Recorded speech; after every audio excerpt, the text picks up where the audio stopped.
The American people understand that we can't continue to spend money that we don't have. Our national debt has now surpassed $14.2 trillion. It's on a track to eclipse the entire size of our economy. And this massive debt that we're incurring hurts private sector job creation, eroding confidence, spreading uncertainty amongst employers, big and small, discouraging private investment in our economy that is sorely needed in order for us to create jobs.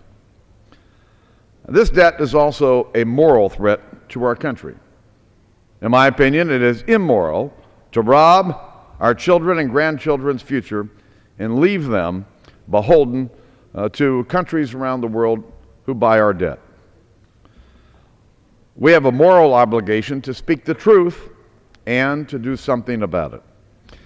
Yesterday, we took the first step in beginning to address this massive debt by passing legislation that would reduce our deficit by $315 billion over the next 10 years. It was an imperfect bill, but it was a positive step that has cleared the decks and allowed us to focus on cutting trillions of dollars, not just billions. And Chairman Ryan and the members of the Budget Committee have done an excellent job of putting together a budget that's worthy of the American people.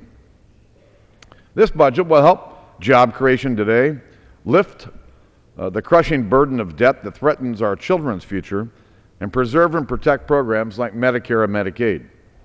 And most importantly, the budget shows families and small businesses that we're serious about dealing with America's spending illness so we can put our country on a path to prosperity.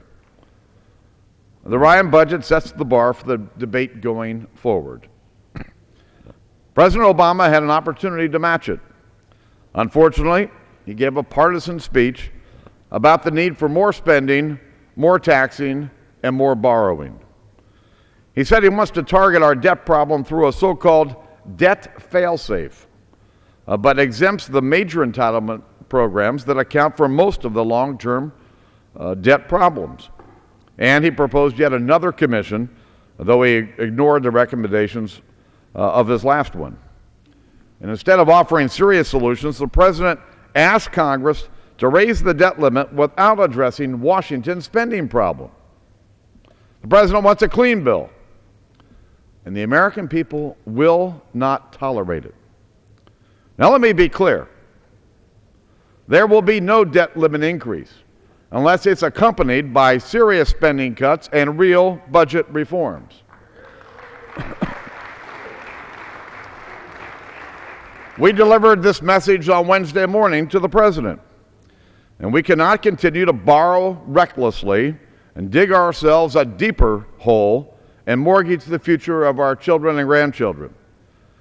American people are looking for leadership to address this debt crisis. And unfortunately, the president has failed to put a serious proposal on the table.